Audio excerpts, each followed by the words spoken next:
दोस्तों, SSC GD महासंग्राम को आगे बढ़ाते हुए हम लोग आज 11 फरवरी 2019 तीसरा शिफ्ट का सेट सॉल्यूशन स्टार्ट करने जा रहे हैं। तो चलिए दोस्तों शुरू करते हैं देर नहीं लगाते हुए। पहला क्वेश्चन है, आपके स्क्रीन पे गया है, x अनुपात y बराबर 6:5, z अनुपात y बराबर 9:25। तो x अनुपात z का रेशियो पूछा जा रहा है। तो दोस्तों इसको कैसे बनाएंगे देखिए ध्यान से। x अनुपात y बराबर 6:5 और z अनुपात y दिया हुआ है, z अनुपात y बराबर में 9:25 है। तो आपसे x अनुपात z पूछा जा रहा है, यानी x और z। ध्यान दीजिएगा दोस्तों, ये जो दोनों में कॉमन है ना y, इसको आपको बीच में लाना होगा, माने यहाँ पे डालना होगा। जैसे इसको ठीक से सरिया कर लिख लीजिए, 6:5 और x अनुपात y बराबर y अनुपात z बराबर यहाँ y अनुपात z बराबर 25:9 करना होगा। तब यहाँ y जो है वह बराबर होगा, क्योंकि यहाँ पे जो कॉमन रहते हैं ना दोनों में शामिल, उसे बराबर करना होता है। उस समय जिसका मान जो होता है वो लिखाता है। तो ध्यान दीजिए दोस्तों, इस तरह से हम जो है वो y को बराबर करेंगे। तो y को बराबर करने के लिए क्या करना पड़ेगा, तो यहाँ पे देखिए ये 25 है, ये 5 है, 5 को 25 बनाएगा तो 5 से गुना, ये 25 को 25 ही रहने दीजिए तो 1 से गुना। अब 5 से इसमें गुना करेंगे तो दोनों में करेंगे, तो 5 6 के 30, अब 50 और ये 1 से करेंगे तो वही के वही रह जाएगा। तो दोस्तों x का मान हो जाएगा 30, y का मान 25 और z का मान हो जाएगा 9। हमसे पूछा है x और z, तो x का मान हो जाएगा हमारा 30 और z मान हो जाएगा 9। 30:9, अगर ये कटेगा तो काट लीजिए, 3 10 30 और 3 3 9, 10:3 हो जाएगा दोस्तों। तो उम्मीद करता हूँ कि अच्छे से समझ में आ गया होगा। इसका एक और तरीका है, आप जब भी पहला और लास्ट पूछे ना तो पहले तो इसको आप ठीक से सरिया के लिख लीजिएगा, कि जो इस फॉर्म में लिख लीजिएगा कि जो ये कॉमन हो ना उसको ये बीच में जो है वो डाल लीजिएगा। और x और z यानी फर्स्ट और लास्ट पूछे तो आप एक और इसको तरीका से बना सकते हैं कि x रेशियो z बराबर ये 6/5 गुने 25 और बट्टा में 9 कर लेंगे, यानी कि इसको बट्टा में लिख देंगे, गुना इसको बट्टा में लिख देंगे, काट देंगे। 5 5 25, 3 दूनी 6, 3 3 9, 5 दूनी 10/3, 10:3। तो इस तरह से भी आप डायरेक्टली बना सकते हैं, ये सब बराबर करने की कोई ज़रूरत नहीं है। अगला क्वेश्चन देखते हैं, यदि मनोज 486 रुपये में 324 टॉफ़ियाँ खरीदता है तो 50% का लाभ कमाने के लिए 90 रुपये में कितनी टॉफ़ियाँ उसे बेचनी चाहिए। दोस्तों इस तरह का प्रश्न जब आपके सामने आए ना कि 486 रुपये में अगर 324 टॉफ़ियाँ कोई खरीदता है तो आपसे पूछ रहा है कि 90 रुपया में कितना टॉफ़ी वह बेचे कि उसे 50% का क्या हो, लाभ हो। जब भी ये दोनों अलग अलग अगर दे देना रुपए, तो सबसे पहले जो पूछ रहा है ना कि 90 रुपये में कितना, तो जो खरीदे हैं ना उसको भी 90 के रूप में पहले चेंज करना होगा। तो पहले हम क्या करेंगे कि 90 के रूप में इसको चेंज करेंगे। 486 रुपये में 324 टॉफ़ियाँ, तो 90 रुपये में कितनी टॉफ़ियाँ खरीदता है, तो 324 गुने 90 ऊपर जाएगा और 486 नीचे आएगा मेरे भाई। अब उसके बाद इसको आप काटते रहिए, काट लीजिए। इसको 4 से पहले काटेंगे, यहाँ पे 6 से कटेगा तो 6 × 48 और 6 कम 6, ये हो जाएगा आपका 15 छक्का 90। फिर यहाँ पे देख रहे हैं कि 3 से 27 तिया 81, 3 5 15। फिर देख रहे हैं कि 4 2 6 3 9 से कटेगा 9 तिया 27, यहाँ 9 तिया 27, 5 9 6 54, 3 से 12 तिया 36, 12 5 60, यानी 60 टॉफ़ियाँ जो है ना 90 रुपये में कोई खरीदता है। अभी खरीदारी वाला ही 90 में चेंज किए हैं। 486 रुपये में 324 टॉफ़ियाँ खरीदता है, तो 90 रुपये में कितना खरीदेगा, तो 60 टॉफ़ी खरीदेगा। अब हमसे पूछ रहा है कि 90 रुपये में ही कितनी टॉफ़ियाँ बेचे कि उसे 50% का लाभ हो जाए। तो 50% लाभ का मतलब होता है 50% का मान 1/2, लाभ का मान होता है तो इसको जोड़ दिया जाता है, तो 2 1 3/2 हो जाएगा दोस्तों। अब देखना है ना कि ये 3/2 जो है वो यहाँ पे कैसे इस्तेमाल करते हैं। तो देखिए जब भी क्वेश्चन बोले, अब देखिए यहाँ पे रुपए बराबर हो गया, 90 रुपए में कोई आदमी 60 टॉफी खरीदता है, तो 90 रुपए में कितना टॉफी बेचे कि उसे फायदा हो जाए। तो देखिए बाबू, रुपए में अगर फायदा कमाना हो, पैसे में फायदा कमाना होता है तो ज़्यादा में बेचते हैं तो फायदा मिलता है। लेकिन किसी वस्तु की संख्या में अगर फायदा कमाना हो तो जितना वस्तु खरीदे होगे उससे कम कम बेचोगे तब तुम्हें फायदा होगा। और पैसे में क्या है कि ज़्यादा बेचोगे, ज़्यादा रुपए में बेचोगे तब फायदा होगा। जैसे 100 रुपए में कोई वस्तु अगर आप खरीदे 100 रुपए में, तो अगर आप फायदा कमाना है तो ज़्यादा में बेचेंगे आप, यानी 100 से ऊपर बेचेंगे तब जाके आपको लाभ होगा, ठीक है। लेकिन अगर आप 1 रुपए में 4 चॉकलेट खरीदते हैं, 4 चॉकलेट, तो आपको अगर फायदा कमाना है तो ज़्यादा बेचेंगे, 1 रुपए में 5 चॉकलेट तो घाटा हो जाएगा, कम आपको बेचना पड़ेगा। यानी कि रुपए से ठीक उल्टा होता है वस्तु की संख्या। यहाँ पे वस्तु की संख्या ही बोला है, 90 रुपए में 60 टॉफी वो क्या किया है, खरीदा है, और उसे फायदा कमाना है तो 60 से अगर ज़्यादा में अगर बेचेगा तो घाटा लग जाएगा, कम में बेचेगा तब जाकर उसे फायदा होगा। इसलिए उसे फायदा कमाने के लिए 60 से कम टॉफियाँ जो है वो बेचने होंगे। और जब भी कम लाना हो तो इन दोनों में कम वाला ऊपर हो जाता है, कम लाना हो तो कम वाला ऊपर, और ज़्यादा लाना हो तो ज़्यादा वाला ऊपर। तो देखिए यहाँ पे कम वाला ऊपर होगा, कम लाना है तो 2 ऊपर हो जाएगा, 3 नीचे हो जाएगा, तो 20 तिया 60 हो जाएगा और 20 दूना 40, यानी 40 टॉफियाँ जो है ना वह 90 रुपए में बेचेगा तो उसे 50% का लाभ होगा। तो उम्मीद करता हूँ दोस्तों कि ये बहुत अच्छे से आपको ये कंसेप्ट समझ में आया होगा। आप कॉपी कलम ले आकर और इसको नोट कर लीजिएगा दोस्तों, क्योंकि ये बहुत अच्छा कंसेप्ट है। ये इसमें बहुत लोग गड़बड़ करते हैं, ये रुपए वाले के सेंस में इसको भी बना देते हैं, फिर उनका गलती हो जाता है। तो दोस्तों इस कंसेप्ट को आप अच्छे से लिख लें। अगर एक बार में नहीं समझ में आए तो वीडियो को पीछे करके एक बार और देख लीजिए दोस्तों। तो आगे बढ़ते हैं। अगला प्रश्न, एक वर्ग की विकर्ण की लंबाई 14 सेंटीमीटर है तो वर्ग का क्षेत्रफल कितना होगा। यहीं पे बना देते हैं। अभी एक वर्ग के विकर्ण की लंबाई हमारा दिया है 14, वर्ग का विकर्ण होता है दोस्तों √2 गुने भुजा बराबर में 14। तो इससे क्या करेंगे, a बराबर 14 बटा √2 हो जाएगा। परिमीकरण करेंगे तो √2 से ऊपर नीचे गुना करेंगे तो √2 2 हो जाएगा, 14 √2 ऊपर हो जाएगा, ये 2 सते 14, 7 √2 हो जाएगा इसका भुजा, ठीक है।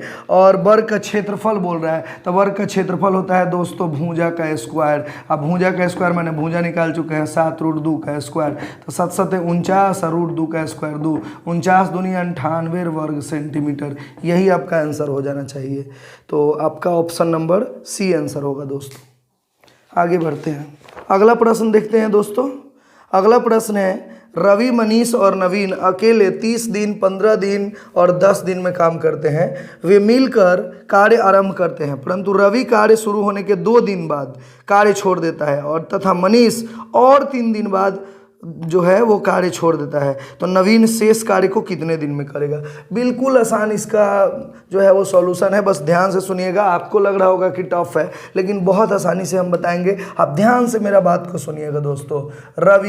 रवि जो है वो 30 दिन में किसी कार्य को करता है, मनीष जो है वो 15 दिन में करता है, और नवीन जो है वो 10 दिन में करता है। इस तरह के प्रश्न के लिए ना अपना से पहले वर्क बना लीजिए, और अपना से जो वर्क मानेंगे ना, ऐसे तो वर्क टोटल वर्क अपने आप में 1 यूनिट होता है, लेकिन हम अपना से टोटल वर्क इन सभी का एलसीएम मानेंगे। 30 15 10 का एलसीएम हो गया 30, यानी 30 दिन में कोई 30 को काम करेगा तो 1 दिन में 1 को काम करेगा। 15 दिन में 30 काम तो 1 दिन में 2 काम, 10 दिन में 30 काम तो 1 दिन में 3 काम ये करेगा, 10 तिया 30 हो जाएगा, ठीक है। ये एक एक दिन का कैपेसिटी इन तीनों का हमने निकाल लिया। वे कार्य आरंभ करते हैं तीनों एक साथ। रवि कार्य शुरू होने के 2 दिन बाद छोड़ देता है, तो पहले तीनों आरंभ करते हैं। हमें टोटल काम करना है दोस्तों 30 काम, याद रखिएगा। और ये तीनों एक साथ आरंभ किया, रवि 2 दिन बाद छोड़ दिया, यानी कि 2 दिन तक तीनों एक साथ किया। तो 2 दिन तक तीनों एक साथ करेगा तो 3 2 5 1 6। अगर एक दिन में ये तीनों 6 काम करते हैं तो हमें 2 दिन तक, पहले 2 दिन के बाद ही कोई हट रहा है, तो 2 दिन में काम कितने हो जाएंगे, तो हमारा 2 दिन में काम हो जाएगा, 2 दिन में 6 दूनी 12 वर्ग, 12 वर्ग ये लोग कर लिया। उसके बाद रवि जो है वो चला गया। रवि जब चला गया तो उसके 3 दिन और तक, 3 दिन बाद मनीष काम छोड़ कर जाता है, यानी कि इसके छोड़ने के 3 दिन बाद तकले मनीष साथ में किया, ओकरा बाद छोड़ा, यानी कि मनीष और नवीन 3 दिन तक काम किया। तो देखिए ये 2 दिन में जो है वह 12 वर्क दोनों किए, उसके बाद 3 दिन और दोनों मिलके किया, तो दोनों मिलके 1 दिन में काम 3 2 5 करता है, और 3 दिन में कितना काम करेगा, तो 3 दिन और लगा, तो ये 3 दिन में काम हो जाएगा, 3 5 15 वर्क हो जाएगा। तो ये हो जाएगा आपका 15 वर्क, ये हो गया। टोटल मिला के 27 वर्क अभी हो चुका है। अब उसके बाद मनीष भी चला गया। अब बताओ बचा कौन, अकेले नवीन बचा, और नवीन बचा तो 27 काम हो चुका है, शेष काम कितना बच रहा है, तो 3 गो काम बच रहा है, क्योंकि टोटल 30 काम करने हैं। इस 30 काम को नवीन इन 3 काम को नवीन करेगा। नवीन 1 दिन में 3 गो काम करता है, और 3 ही काम बचा हुआ है, यानी नवीन इसको 1 दिन में आराम से कंप्लीट कर लेगा। क्वेश्चन आपसे यही पूछा है, नवीन शेष काम को कितना दिन में करेगा, तो 1 दिन में करेगा दोस्तों। ठीक है, उम्मीद करता हूं कि समझ में आ गया होगा। एक बार फिर से समझ लीजिए, ये तीनों मिल के जो है ये 30 15 10 है, इसका एलसीएम ले लेंगे। प्रत्येक ने जो है प्रत्येक का कैपेसिटी निकालेंगे कि 30 दिन में 30 काम, तो 1 दिन में 1, ये 1 दिन में 2, ये 1 दिन में 3, और ये तीनों जो है मिल के काम करता है। 2 दिन के बाद जो है कोई जाता है, तो 2 दिन तक तीनों मिल के करेगा, तो तीनों मिल के 1 दिन में 6 काम करेगा, 2 दिन में 12 काम करेगा। उसके बाद रवि छोड़ दिया, तो रवि को हटाइए। मनीष जो है नवीन उसके बाद 3 दिन तक मिल के करता है, क्योंकि मनीष 3 दिन बाद जो है फिर छोड़ता है, उसके 3 दिन बाद। तो 3 दिन में ये दोनों मिल के कितना काम करेगा, तो 3 2 5, और 3 दिन में तो 5 दिया 15 काम, 15 पारा क्या हो जाएगा 27, शेष काम बचा 3, नवीन करेगा 1 दिन में 3 काम करता है, 3 से भाग लगा देंगे, 1 दिन आपका आ जाएगा। आगे बढ़ते हैं दोस्तों, अगला प्रश्न है 10,640 रुपये की एक राशि 5% की साधारण ब्याज की दर से x वर्षों में 3724 रुपये ब्याज अर्जित करता है, तो x का मान क्या होगा। इस तरह के प्रश्न में ना दोस्तों 10,640 आपका दिया हुआ है, और रेट 5%, टाइम नहीं पता है, यानी टाइम x दिया हुआ है हमारा है, और ब्याज दिया हुआ है हमारा 3724। ऐसे प्रश्न में ध्यान दीजिएगा, साधारण ब्याज का प्रश्न हो, ब्याज दिया हो, मूलधन दे दिया हो, रेट में टाइम से गुना करिएगा, ब्याज में कन्वर्ट हो जाता है। और क्या करेंगे, 10,640 गुने रेट में टाइम से गुना, तो 5 में x से गुना, तो 5x % के लिए बट्टा में 100, ये हो गया आपका ब्याज में कन्वर्ट। यही ब्याज आपका 3724 के बराबर हो जाएगा। आप इसको जल्दी जल्दी काट लीजिए, 5 दूनी 10, 2 पचे 10, 32 दूनी 64 हो जाएगा। फिर यहाँ 4 से काटेंगे तो 4 एकम 4, 1 4 3 12, 4 3 12, फिर 4 9 36, 1 4 3 12, 4 दूनी 4 एकम 4, 4 9 36, 1 4 3 12, 4 एकम 4, 19 से काटिएगा तो 19 7 133, ये हो जाएगा 19 3 57, 19 चौक 76, 17 बचेगा, एक जाएगा तो 171, 19 9 171, 7 7 49, यानी कि आपका टाइम जो है वो 7 वर्ष हो जाएगा दोस्तों, 7 वर्ष आंसर हो जाएगा। अब आप इसे जितना जल्दी हो सके किसी को काटने आए तो आप काट लेंगे, आपका आंसर आ जाएगा। बस मैंने फॉर्मेट ऐसे बना दिया कि रेट में टाइम से गुना कर दीजिएगा, ब्याज में कन्वर्ट हो जाता है, ब्याज के बराबर लिख के इसे काट दीजिएगा दोस्तों। तो 7 वर्ष आपके ऑप्शन नंबर सी में है, आंसर हो गया। अगला प्रश्न देखते हैं।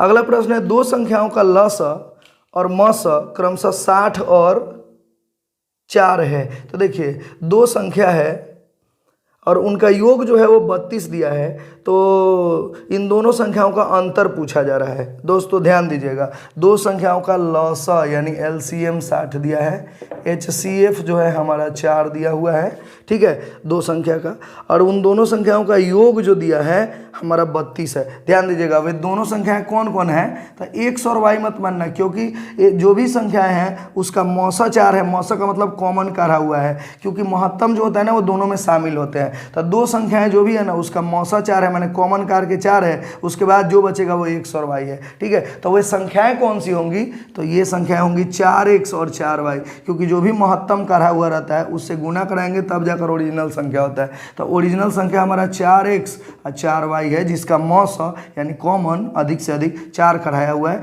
और यहाँ x और y है। अब देखिए कि ये मौसा करने के बाद ये मौसा करा चुका है, ध्यान समझिएगा। अब इसको कॉमन करने के बाद जो है वो सबको गुना करा देते हैं ना, तो लसा में कन्वर्ट हो जाता है। ठीक है, तो सबको गुना कराइएगा तो 4xy हो जाएगा और ये लसा में कन्वर्ट हो गया, वो लसा कितना के बराबर 60 के बराबर। तो 4 से 15 चौके 60, x इंटू वाई बराबर में हो जाएगा 15। ठीक है, और उन संख्याओं का योग बोला है तो यहाँ पे ध्यान दीजिए कि वे संख्याएं तो हम 4x और 4y माने हैं, तो उसका योग बोला है 32, तो हम 4 कॉमन रखेंगे तो x प्लस वाई बराबर में हो जाएगा 32, तो 4/32 हो जाएगा, यानी कि x प्लस वाई का मान आ गया 8। अब ध्यान दीजिएगा, एक इक्वेशन ये है और एक इक्वेशन ये है।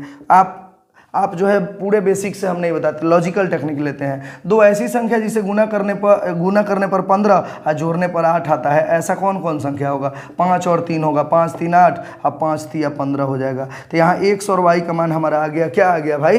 5 और 3 आ गया। और हमसे पूछा है उन संख्याओं का अंतर बताओ, तो वे संख्याएं तो हैं हमारे 4x, इधर बना देते हैं, संख्याओं का उतारते समय बाबू ध्यान दीजिएगा कि आपको कैसे उतारना है। इन संख्याओं का अंतर, तो संख्या तो है 4x और -4, 4x और 4y, इनका अंतर पूछा है तो माइनस कर लेंगे। अब बताओ, यहाँ x का मान पुट कर दो 5 और यहाँ x का मान पुट कर दो 3, तो 4 बचे 20 और 20 में से 8 गया आपका 12 हो जाएगा। यही आपका संख्या का अंतर हो जाएगा दोस्तों। तो उम्मीद करता हूँ कि ये समझ में आया होगा अच्छे से। अगला सवाल है कि एक दुकानदार 20% की छूट देने के बाद 36% का लाभ अंकित करता है, तो उसका क्रय मूल्य से कितना प्रतिशत अधिक होगा अंकित मूल्य उसका? तो जब भी ऐसा क्वेश्चन बोले दोस्तों कि 20% छूट देने के बाद, 20% छूट का मतलब होता है 80%, फिर भी उसे 36% का लाभ होता है। 36% लाभ का मतलब 136%, तो 36% का लाभ होता है, तो उसका अंकित मूल्य क्रय मूल्य से कितना प्रतिशत अधिक है? ऐसा क्वेश्चन बोले तो क्रय मूल्य अपने आप में आप 100 मान लेना, क्रय मूल्य 100 है, और अंकित मूल्य निकालना है तो देखो अंकित मूल्य क्रय मूल्य से हमेशा ज़्यादा होता है, तो 100 गुने, और ज़्यादा लाना है तो ज़्यादा वाला ऊपर इसमें से करेंगे, तो इसका मान लिख देंगे, और ज़्यादा लाना है क्योंकि क्रय मूल्य दिया है, अंकित मूल्य पूछ रहा है, और क्वेश्चन में भी तो बोल रहा है कि कितना अधिक होगा क्रय मूल्य से। अधिक माने ज़्यादा लाना है, आपका मन कर दिया ज़्यादा लाना है तो ज़्यादा वाला ऊपर, तो इन दोनों में ज़्यादा है 136, अब बट्टा में हो जाएगा 80, 20 चौके 80, 20 पचे 100, 4 3 12, 1 16, 4 चौका 16, 5 चौके 20 के 0 हासिल 2, 5 3 15 2 17, 170 आया। अब बताइए 100 से 170 कितना ज़्यादा है? तो 70 ज़्यादा है, यानी 70% अधिक रखना होगा, यही आपका उत्तर होगा। तो ऐसे प्रश्न को जो है ना हम इस तरह से बनाएंगे, 100 मान के बनाएंगे। ठीक है, अगर ये अच्छा लगा तो कमेंट जरूर करिएगा कि ये टेक्निक आपको कैसा लगा। डी आंसर हो जाएगा, डी नंबर ऑप्शन में आपका 70% आंसर दिया हुआ है। अब लास्ट क्वेश्चन देखते हैं, इस वीडियो का लास्ट क्वेश्चन है ये। आपके स्क्रीन पे एक ग्राफ गया होगा, एक आपका जो है वो चार्ट गया होगा, वो आप ध्यान से पढ़िए। S1 से लेके S7 तक एक चीनी की मात्रा को दर्शाया गया है, प्रतिशत के रूप में दर्शाया गया है। तो S3 में कुल वजन अगर 450 kg हो, S3 का कुल वजन अगर 450 kg हो, तो S3 में चीनी की प्रतिशत मात्रा कितनी होगी? तो देखिए मेरे भाई, 450 kg अगर पूरे जो है वह मिठाई है और उसमें चीनी S3 में 16% है, तो 16% निकाल दीजिए ना, वही आपका आंसर हो जाएगा। ठीक है, कि चीनी की मात्रा कितनी होगी, क्योंकि वो ये जो 16% है ना, वो कुल मिठाई का नहीं प्रतिशत है, वो 16% उसमें चीनी है, तो कुल मिठाई का दिया ही है, उसका 16% निकाल लीजिए, आपका चीनी का मात्रा निकल जाएगा S3 का। तो हो जाएगा आपका 0 से 0, 5 दूनी 10 और 5 9 45, 2 8 16, 9 8 72 kg। 72 kg आंसर होगा, ऑप्शन नंबर ए होगा। तो दोस्तों इस वीडियो में इतना ही रहने देते हैं। मुझे आज क्लास लेट हो गया है, इसलिए मैं आज बहुत जल्दी में थोड़ा सा मैं सोल्यूशन आप लोगों को कराया हूँ। अगर आप लोगों को थोड़ा सा परेशानी हुई हो तो माफ़ी चाहते हैं दोस्तों। मिलते हैं फिर अगले वीडियो में। अगर किसी तरह का कोई प्रॉब्लम हुआ हो तो दोस्तों कमेंट बॉक्स में लिख कर बताइए, हम अगले वीडियो में उसका सोल्यूशन कर देंगे। जय हिंद दोस्तों।